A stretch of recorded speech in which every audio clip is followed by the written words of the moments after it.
Alright, let's give this another shot. Gauge warp factor 12.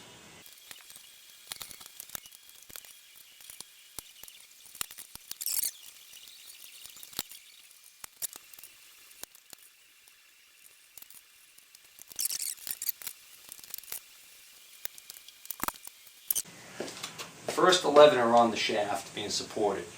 I can't push the shaft in any further because then I won't get number 12 in. So I'm going to get 12 up into position so that the shaft can start to go into it. At the same time, I've got to rotate this one right here, number 9, so that the keyway is able to engage. Otherwise, obviously, it's not going to want to go through.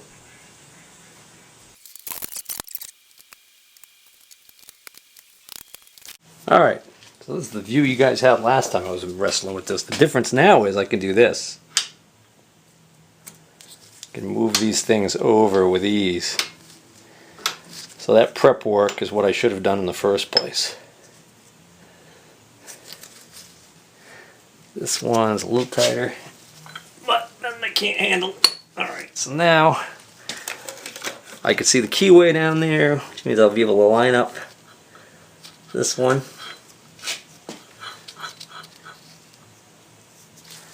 There it is.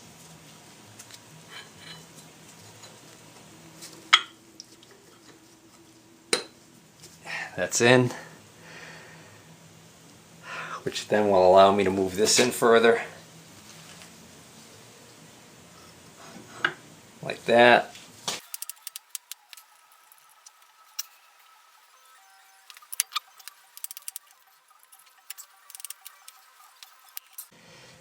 And so now I can line up number 10. There it is. Oh, 10's on.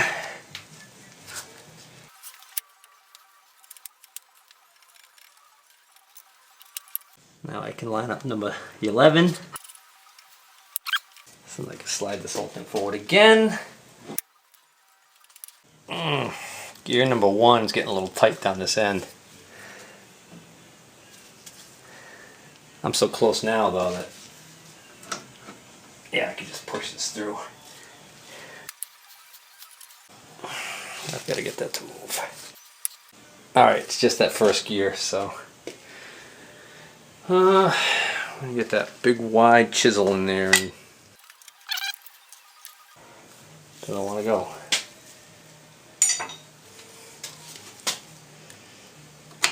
There we go. That thin blade was enough to pry it, which I wouldn't have been able to do with how tight it was before. Slide it on a little further. Just barely see the key showing. Maybe that gear didn't move. Maybe the whole shaft moved back out when I did that. Alright, definitely moved it that time.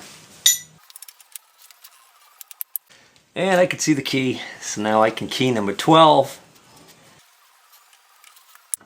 12 is keyed. Now I should be able to just move this whole lead screw right in. Probably wondering, well, Steve, how are you going to get that felt in there? You know, it's funny you should say that. Totally forgot about that.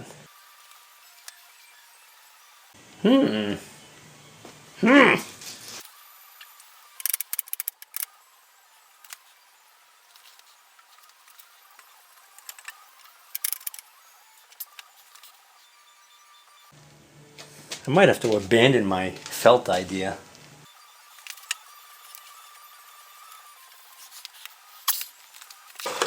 Oh, I had to lighten away this whole shot. Well, I'll edit that out. Alright, I just got that lower shaft in where I got to pass it through that pinion gear that's between this block assembly inside there. Got all that together. So now I can put my apron back on. Whew, I'm looking forward to wrestling that thing up in place. Alright, let's see if I can remember how I used these boards to help me last time. board here underneath the, yeah.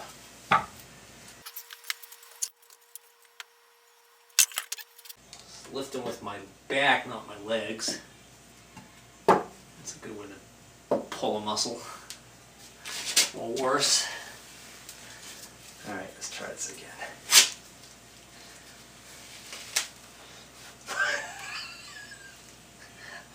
I think I just heard my pants split.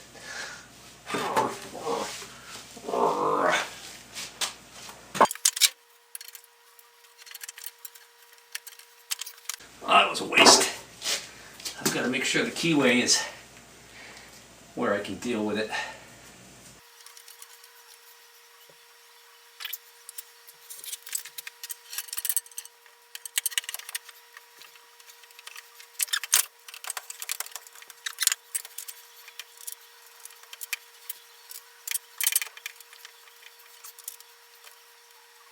Guess what I did? Forgot to grab my screwdriver. Oh, good thing I got long arms. Just enough threads to keep it from falling. I can't get too crazy with tightening it because I got that whole situation to deal with where I already know that if this thing isn't tightened evenly, perfectly evenly, then I end up with a whole issue of alignment, not allowing this to tighten up the way it should.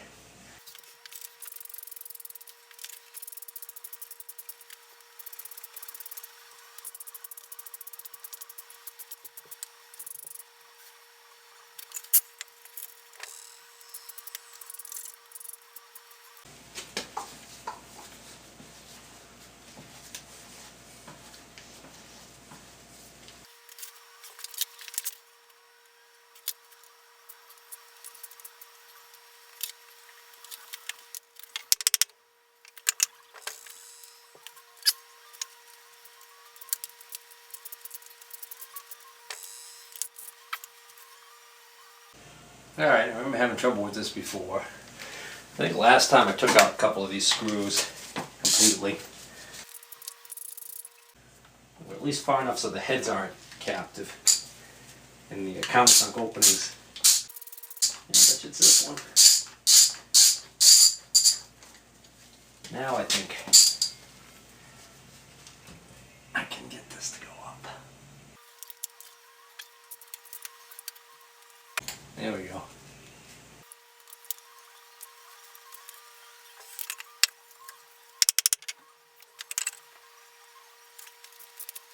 Oh, my stupid battery's dying again.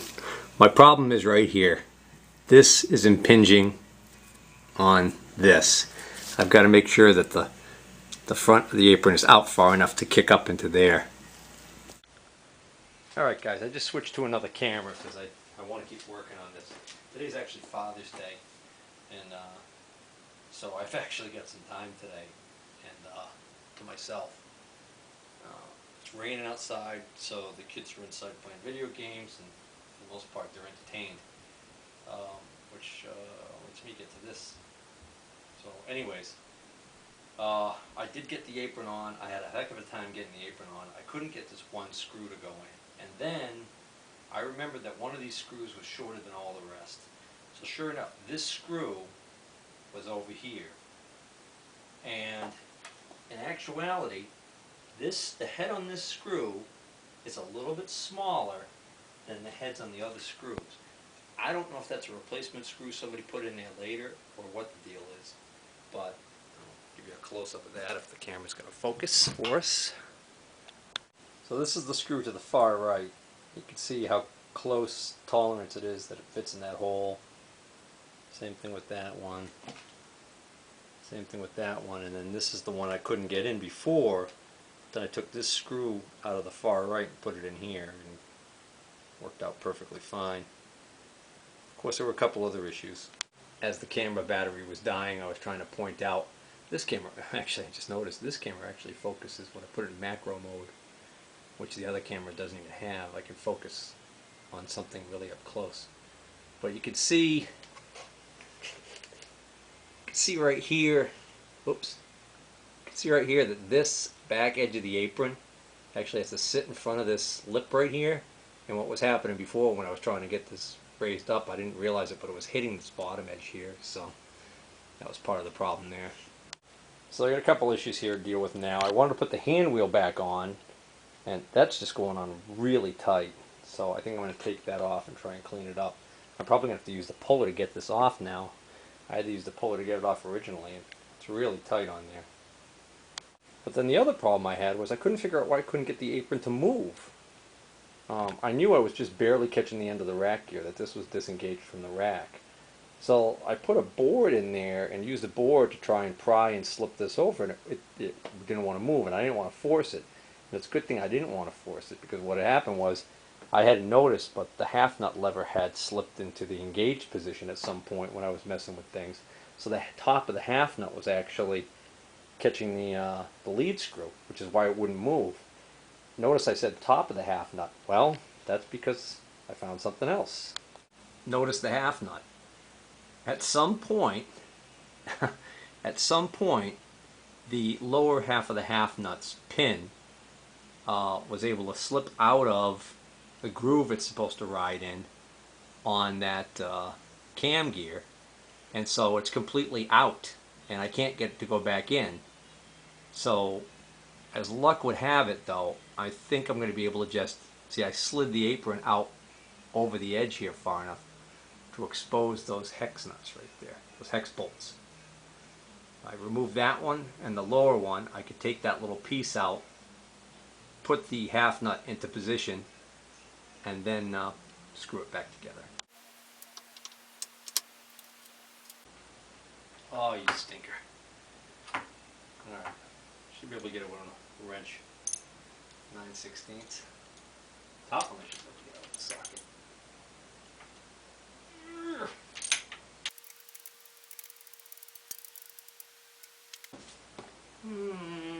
Probably gonna have to be an open end wrench, but just for giggles. Oh, so close. Of course, once I get them in the right position, then I won't have to worry about this.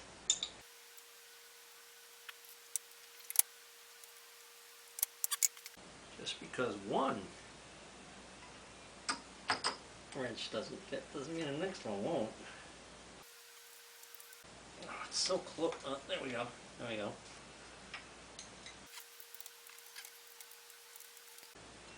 Oh, that's right. I got my shim. I forgot to put those shims in there.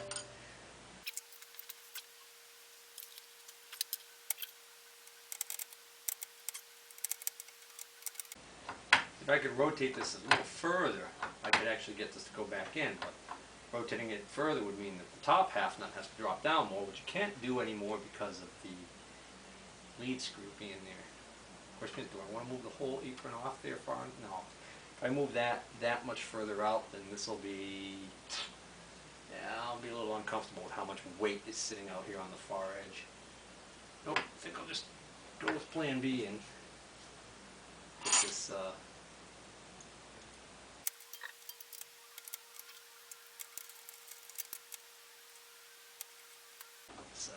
first thing I need to do is get this in the right position. What the?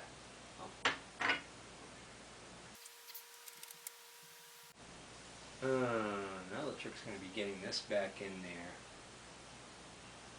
with those shims. Looks like the thinner of the two. One of them. The bottom ones I can stick in from the bottom. I'm going to have to use a tiny dab of grease to get that to stay into position. I think I can move this outboard a little more. Make my life easier. Alright, so I'm going to put a little dab of grease on the shim to get it to stay in position.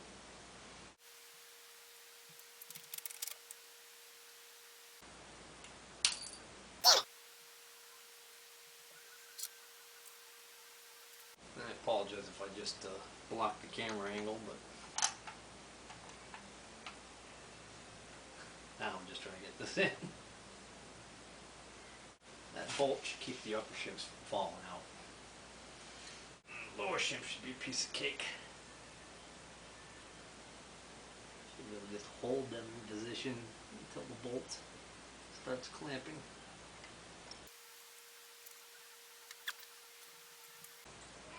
Yeah. Alright, I'll be right up. 12:30. Picked my wife up from the airport this morning. She flew in from California. She's still on California time. So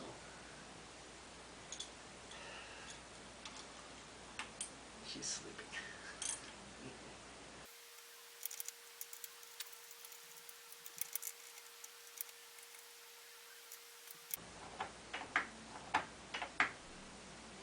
Okay, now, alright, now, the half nut not engaged,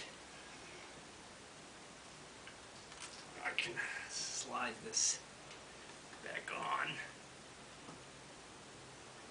Now it's engaged with the rack. So now this will work. Oops. Okay, good. And that's where I'm going to break for lunch. Alright, let's get the hand wheel back on. And it's just held on by this spanner.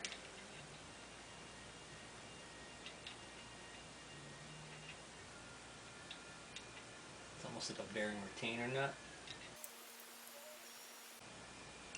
And I remember when I was taking this off, that it was quite tight.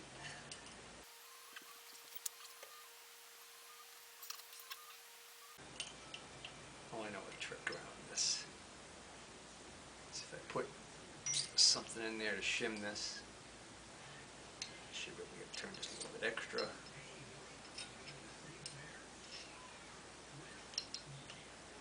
Oh, what? No. Ah. Wish there was a hole on the other side here.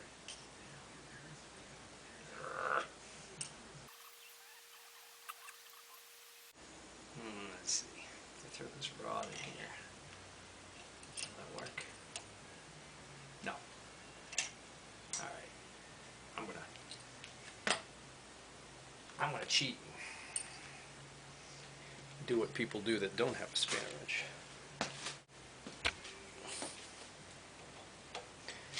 That's huge.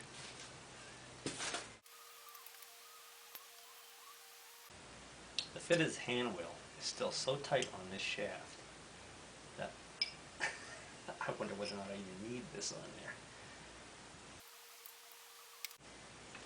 I certainly don't need to tighten it up crazy tight. I can tell you that. Next is the, we'll call this the clutch rod. This is the clutch to engage the longitudinal feed, the knob for it, and basically this knob pushes on this rod, goes inside here, and then this beveled edge pushes on a pin inside that clutch pack. So, interestingly enough, this is obviously going to have to go in a certain way. I guess, since there's no way to see it, it's just going to be self-guiding, theoretically. This knob's a little flash rusted. I'm not going to worry about it right now. Alright, so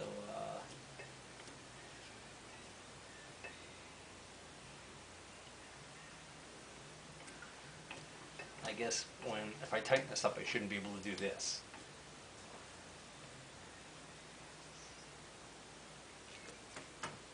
And I can't. And what that does now is that clutch pack is now locking this to the lead screw.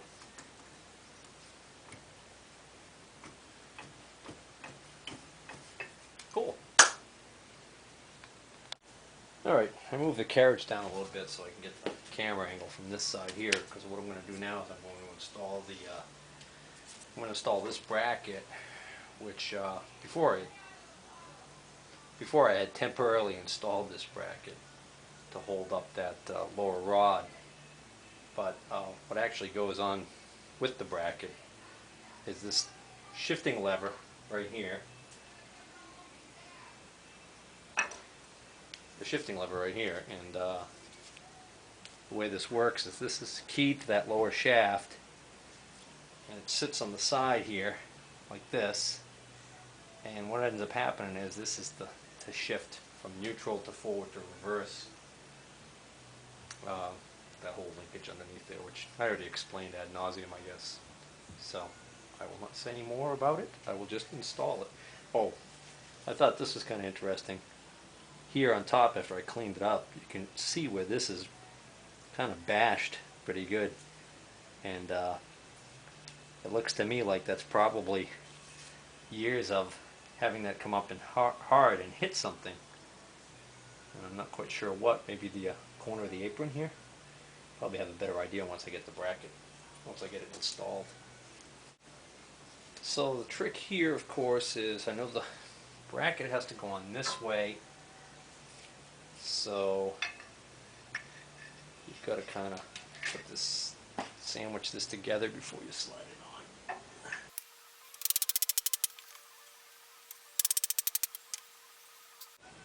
That should move a lot freer than that.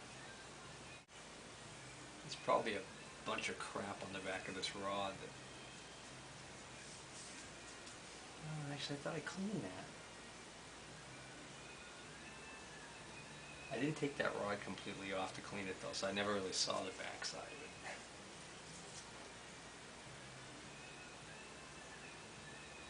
Well, let me screw it in and see how it moves.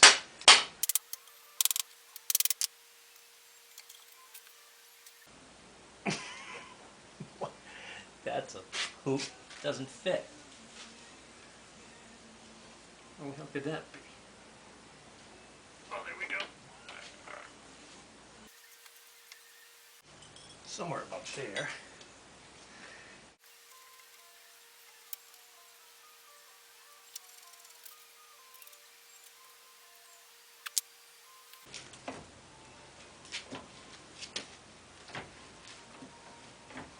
That's way too hard to move. Arrgh.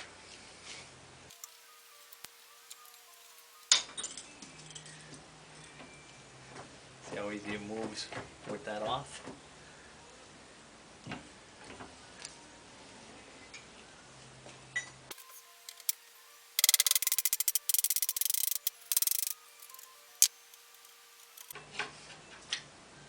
Alright, pretty sure it's not this bracket.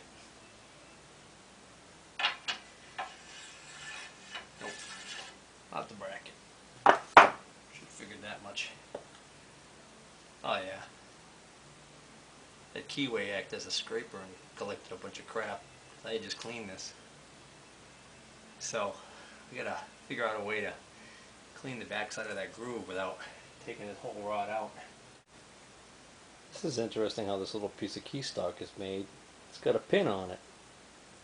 And that's what keeps it in here, so that when this moves back and forth, the key stock can't slide out. Well, I took the key stock out, cleaned it up. I'm curious to see whether or not it slides. This handle slides freely without the key. No problem. So the source of my issues here is definitely that keyway.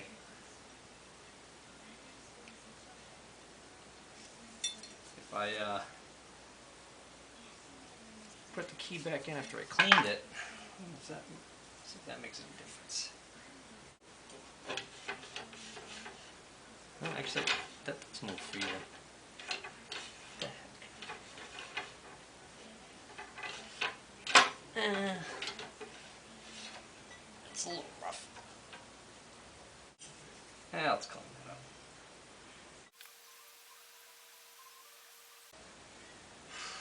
Man, that's going to be tough to do.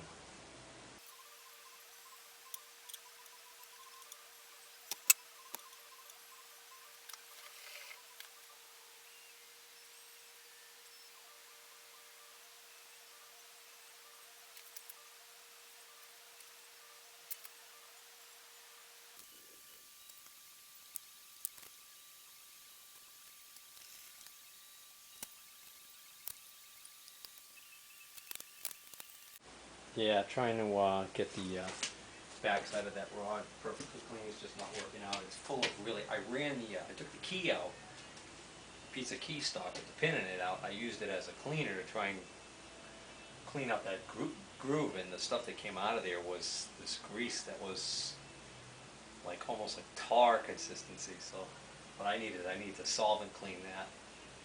So I want to take that rod out. Now that I look at it, I don't think it's going to be that hard. Famous last words. This goes through the housing here, and then there's a square-headed bolt that I just took out that keeps it tight on the piece that goes like this underneath here. So what I'm going to do is, I get that out now, I can actually see underneath there, I think with a long pin, with a long drift. Ouch! And that end of that rod's even it's got a countersunk hole in it, making it easy enough to grab onto. It's slow going, but it's moving. If I look up through the hole that screw is in and see the dimple on the thing there, yep. Alright, that's good.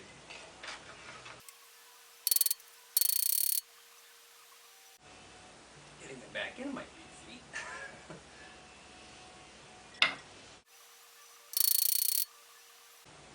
Tough to get on that from an angle. Keeps popping off. Wow, that's tight. I suppose they do something stinky like put a second set screw in there. Nope, only see the one. Well, I'm really doing a number on that countersunk hole on the end of the rod there. Let's see what else I get to bash on that thing. How about a brass rod and my big, oh, that's a big hammer.